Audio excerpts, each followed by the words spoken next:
Emergency മെഡിസിനിൽ നമുക്ക് BSc എടുക്കാൻ പറ്റും. ഇത് കംപ്ലീറ്റ് ചെയ്ത് കഴിഞ്ഞാൽ നമ്മൾ എമർജൻസി മെഡിസിൻ ടെക്നീഷ്യൻ ആയിട്ടാണ് മാറുക.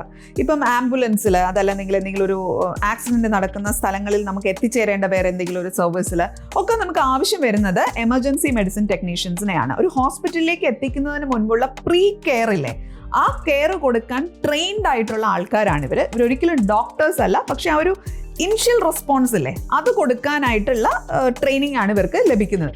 ഈ ഡിസാസ്റ്റർ മാനേജ്മെൻറ്റിൻ്റെ സ്ഥലങ്ങളിലൊക്കെ ഇവർ നന്നായിട്ട് ആവശ്യം വരും. ഇപ്പോൾ എവിടെയെങ്കിലും ഒരു ലാൻഡ് സ്ലൈഡ് ഉണ്ടായി, അല്ലെങ്കിൽ എർത്ത്ക്വേക്ക് ഉണ്ടായി, അങ്ങനെയുള്ള എന്തെങ്കിലും പ്രശ്നങ്ങൾ വന്നു കഴിഞ്ഞാൽ അവിടെയൊക്കെ ഒരുപാട് ആളുകൾക്ക് പെട്ടെന്ന് അപകടം സംഭവിക്കുന്നതാണ്. അപ്പം ആ സ്ഥലത്ത് ഓരോരുത്തരെയും എങ്ങനെയാണ്, ഈവൻ നമ്മളൊരു ആംബുലൻസിലേക്ക് ഒരാളെ എടുത്ത് കയറ്റുന്നതിന് തന്നെ ഓരോ രീതിയുണ്ട്.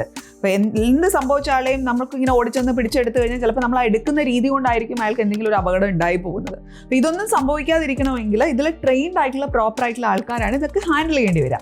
അത്തരം കാര്യങ്ങളാണ് ഇവർ പഠിക്കുന്നത്. Keep going. Happy learning.